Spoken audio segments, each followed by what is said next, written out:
ישר ללב. וכעת סיפורים מרתקים של 3 יוצרים. כל אחד מהם יחשוף מיד סיפור שלא סיפר מעולם. והפעם אנחנו מארחים 3 שחווים איך הנתינה מעצימה אותם.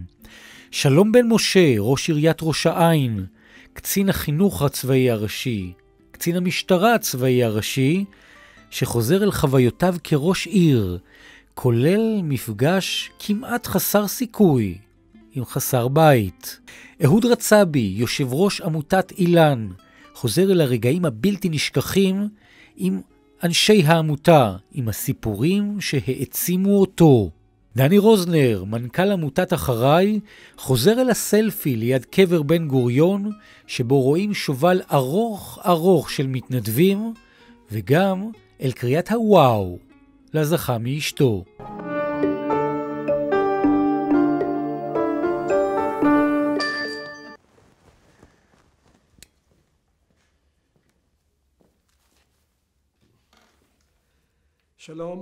שלום בן משה, ראש העיר של ראש העין, תת-אלוף במילואים.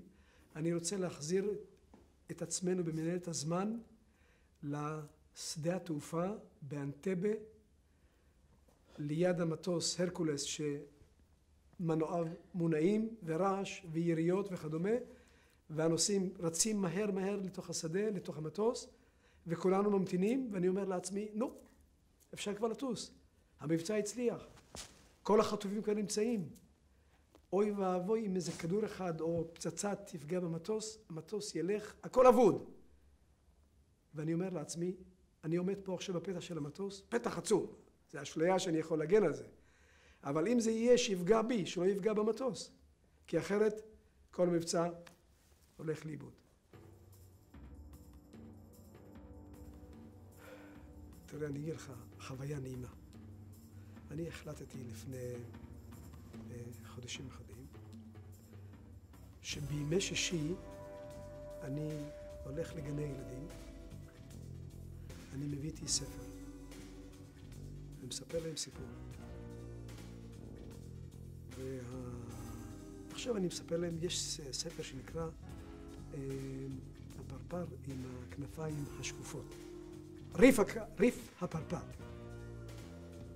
אתה שומע את הילדים, אתה מדבר איתם, אתה רואה איזה עיניים בוהקות ואיזה התעניינות זה ממלא אותי מאוד. מעבר לזה יש לי חוויות לא פשוטות, ואני הולך לכל מיני אירועים וכדומה, ובד בבד אני כמובן צריך לנהל עיר שהיום נמצאת בתקופה שהיא בפני היסטוריה בשבילה.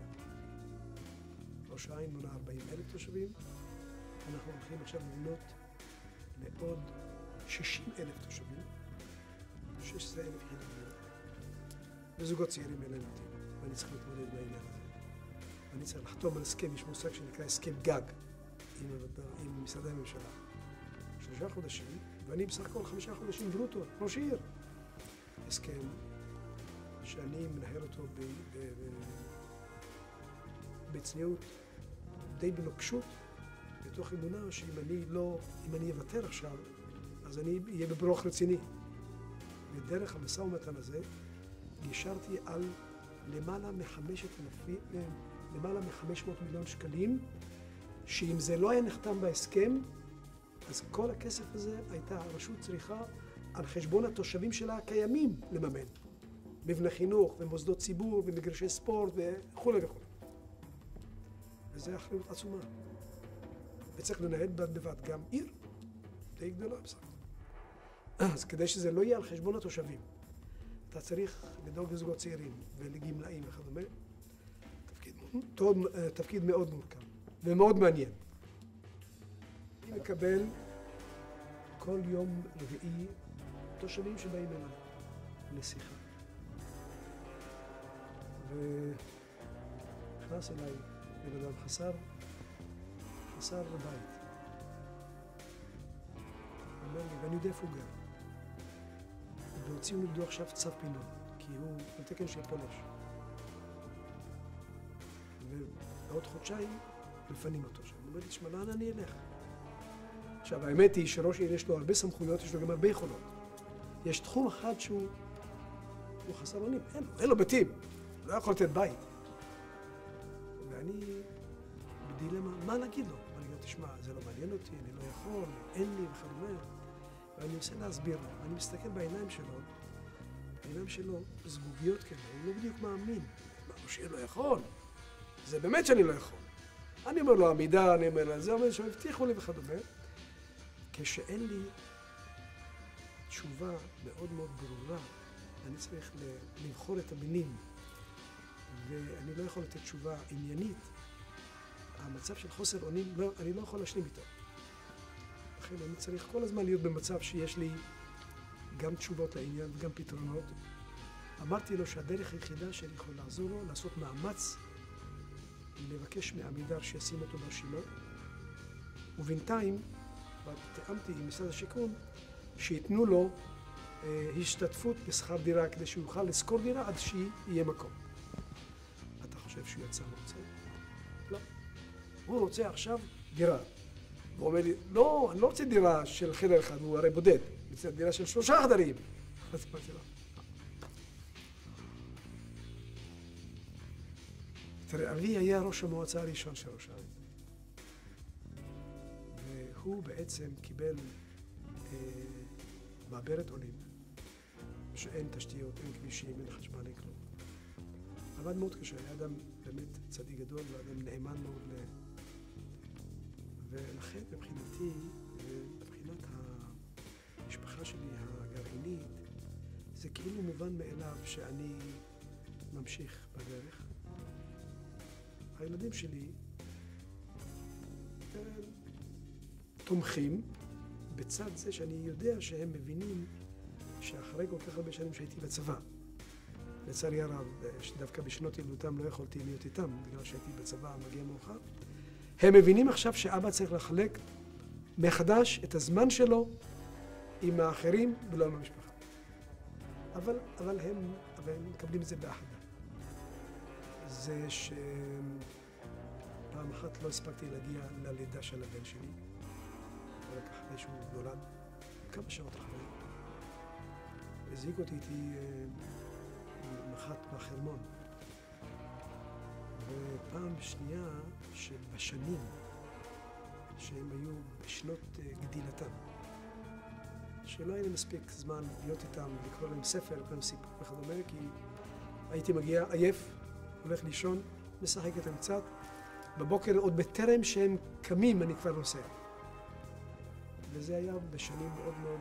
עכשיו אני רואה את הילדים בגן, אז זה בשבילי זה חלק מהקומפנסציה, חלק מהפיצוי שהיה חסר לי. אם אני מסתכל פסיכולוגית, אני מבין למה זה.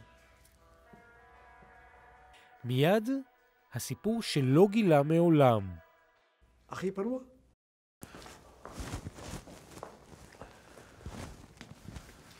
שלום, שמי אהוד רצבי, רואה חשבון במקצועי, אבא של גל, ענת ותמר.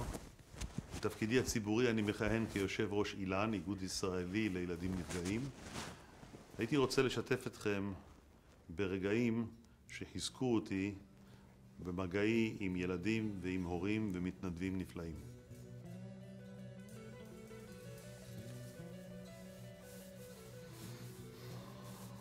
אני חושב שכשהעברתי את הצעת החוק הראשונה שלי, שהפכה להיות חוק, אחת מ-12 הצעות חוק שהפכו להיות חוקים בספרי החוקים של מדינת ישראל, ושאנשים מתנהלים היום לפי ההצעות האלה ולא יודעים שזה שלי או לא שלי, זה לא מה שמשנה, אבל אני מרגיש שיש איזו עשייה מאחורי שהיא עשייה אמיתית, שהיא עשייה פרלמנטרית והיא לא עשייה פוליטית.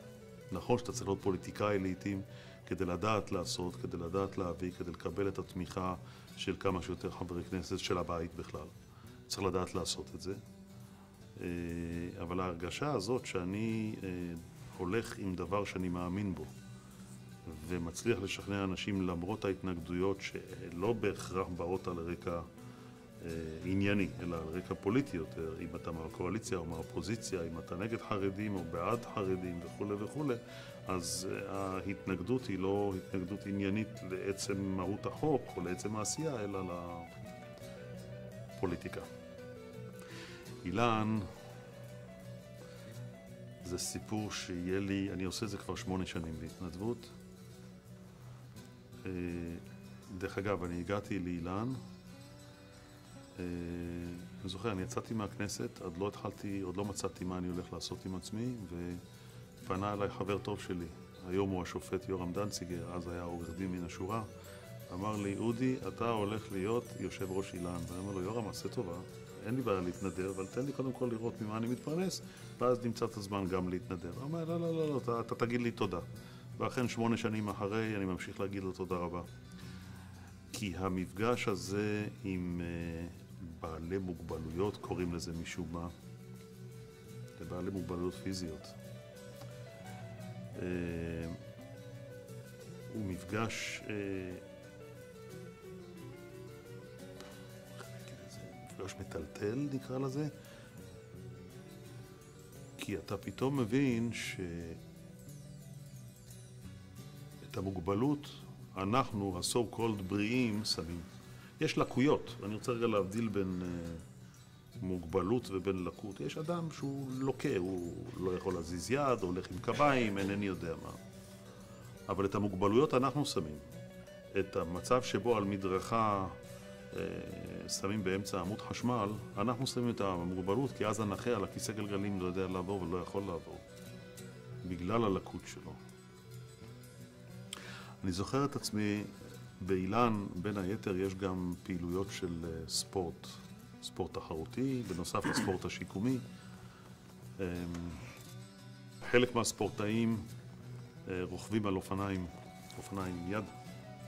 אני זוכר את עצמי הולך בנמל תל אביב, לפני איזה 4 שנים או משהו כזה, ואחד הספורטאים שלנו רוכב שם, מתאמן, שימי קוראים לו, ספורטאי.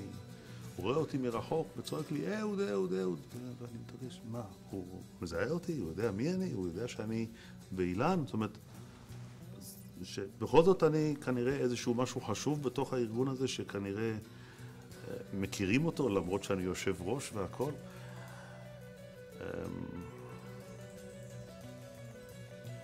יש לנו קרן מלגות, שאנחנו מחלקים מלגות לנכים, לתארים אקדמיים. באחד לפני, נדמה לי, איזה 4 שנים, חילקנו מלגות למספר חבר'ה, לדרך אגב, לתארים ראשון, שני ושלישי. ומגיעה בחורה ואומרת לי, אהוד, אני גרה בראש העין, באתי ב2 אוטובוסים, משם הלכתי כ0.5 קילומטר ברגל, רק בשביל לבוא פה ולהגיד לכולם שבזכות אילן ובזכות החלוקה של המלגות האלה אני סיימתי תואר, אני רואת חשבון, ואני מודה לכם ותודה רבה על כל מה שאתם עושים, ואתה יודע, הבטן מתהפכת. אתה רואה את החבר'ה האלה ואז היא אומרת, עכשיו תעזרו לנו למצוא עבודה כי לא רוצים לקבל אותנו לעבודה בגלל הלקויות האלה. ואתה רוצה לצעוק, מה זה לא רוצים לקבל אותנו לעבודה? מה? בגלל שיש לה רגל אחת שהיא סוחבת והיא לא יכולה ללכת כמונו? זאת סיבה? מה, היא לא יודעת לחשוב כמו רואה חשבון? לא היה נשיא בארצות הברית שגמר את מלחמת העולם השנייה שישב על כיסא גלגלים? איפה אנחנו חיים בכלל? דבר האחר הוא, אם ניקח ההבנה שכשאני אומר, כואב לי הראש, כואב לי הגב, ההוא יצבן אותי, אתה יודע כמה כוח אני שואב מהחבר'ה האלה כשאני חושב עליהם, כשאני פוגש אותם?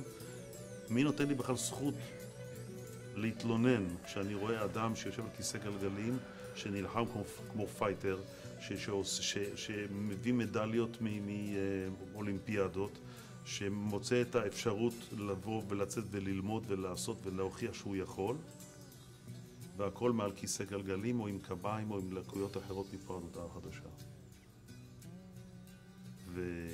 ואז אתה גם פוגש גם את המתנדבים, שאתה אומר מאיפה הם לוקחים את הכוח הזה לבוא ולהיות כל כך אקטיביים, אבל אתה פוגש את ההורים. את ההורים של החבר'ה הצעירים, ואתה שוב מסתכל עליהם ואתה רואה כמה כוח יש להם. אחד הילדים שבא להנעים לנו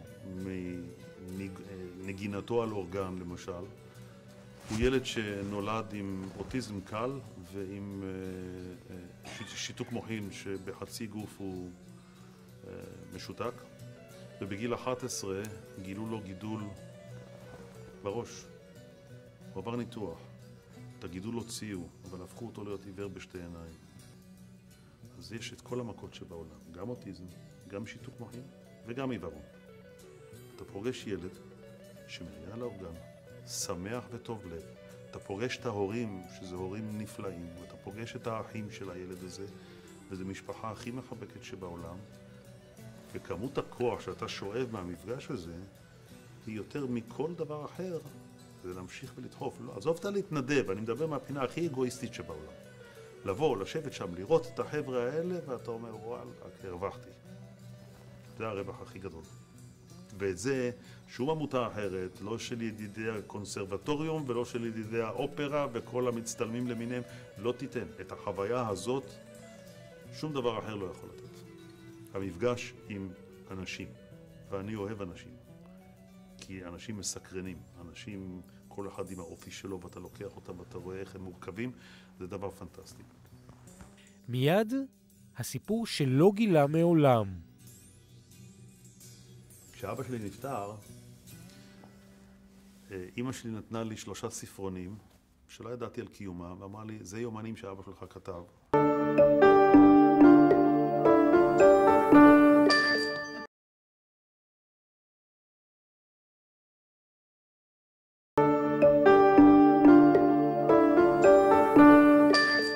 ישר ללב. מיד הסיפורים שלא סיפרו מעולם. הכי פרוע? כשאבא שלי נפטר,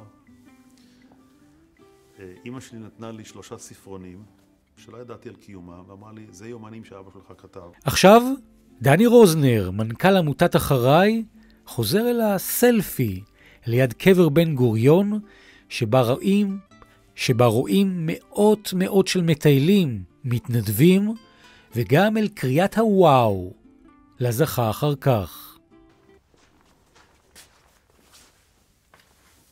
שלום, דני רוזנר, מנכ"ל עמותת אחריי.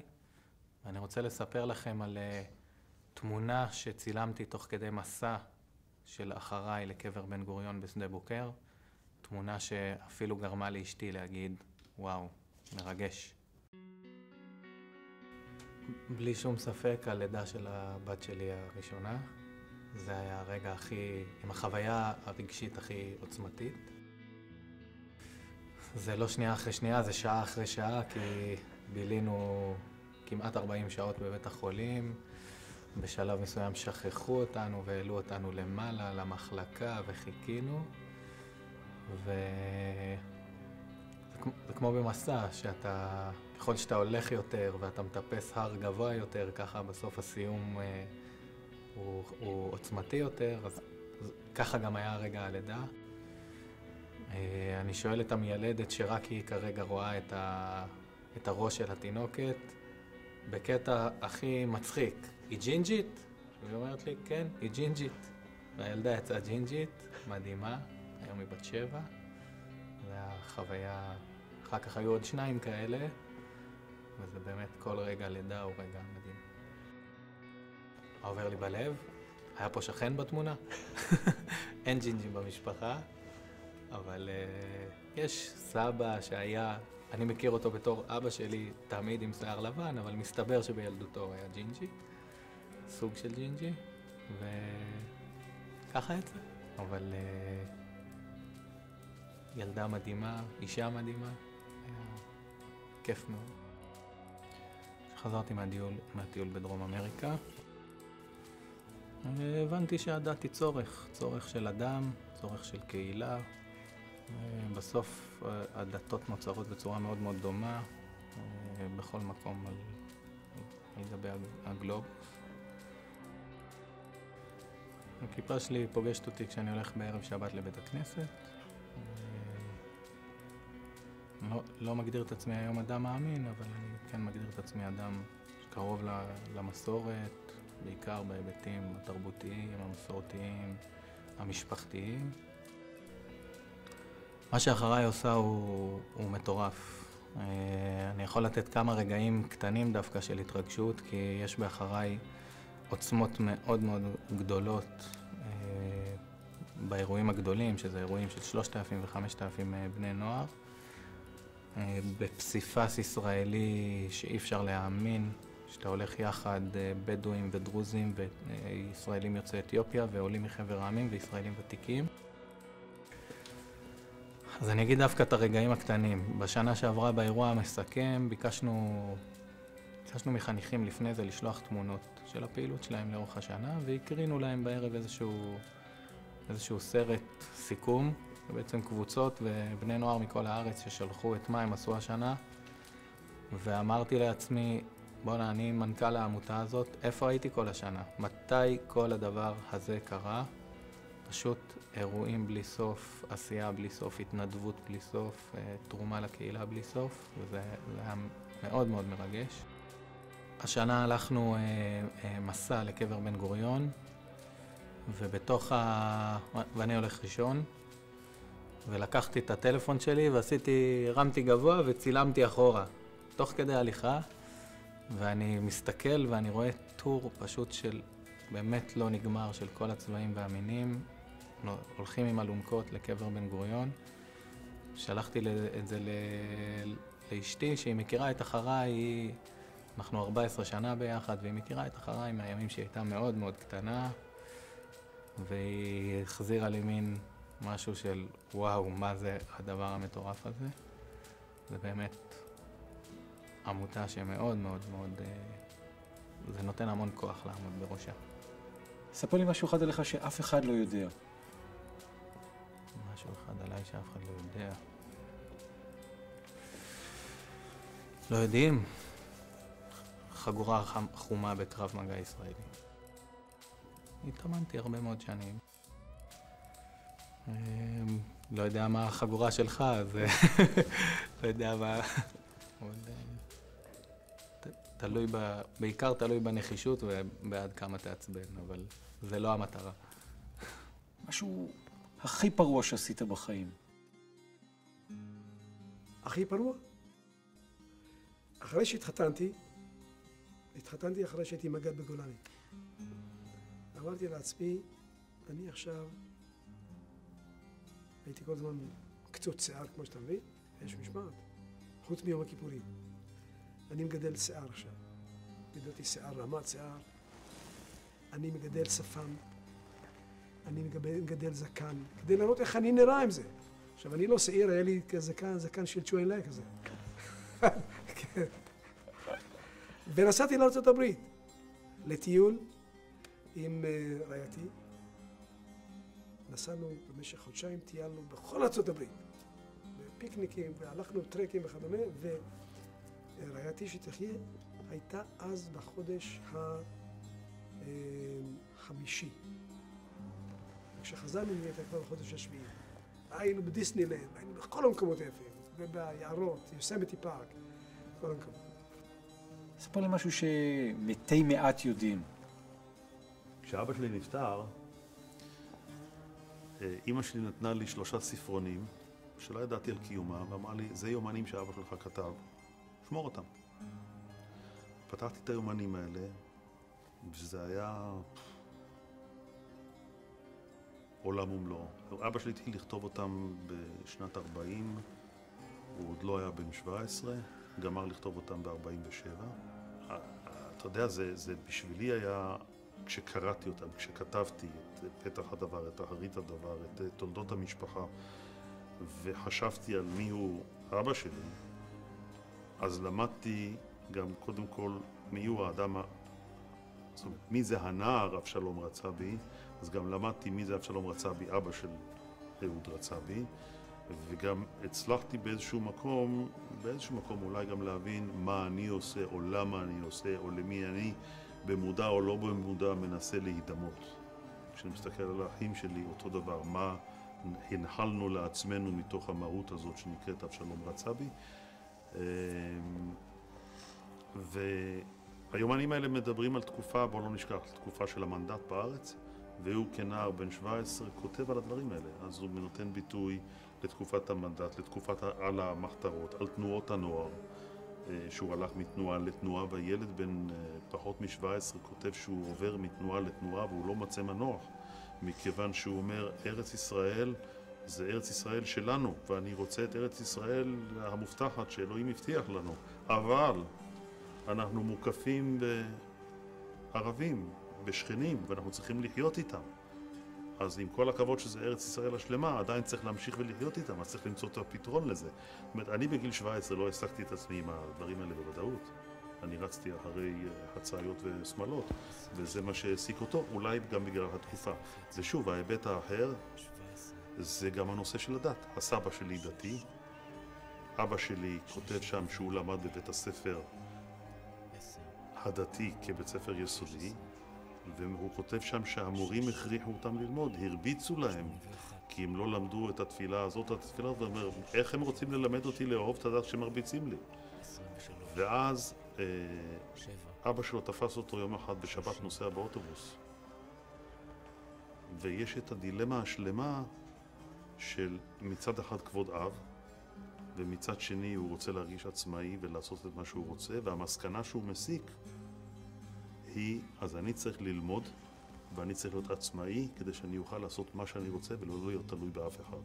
וזה מה שליווה אותו למעשה. תחשוב על נער תימני, יתום מאם, מגיל 14, שגדל בכרם התימנים, שגומר לא רק תיכון, גומר אוניברסיטה, הוא גמר את האוניברסיטה האמריקאית בביירות, כי קודם כל לימודים, לימודים, לימודים והשכלה זה המפתח.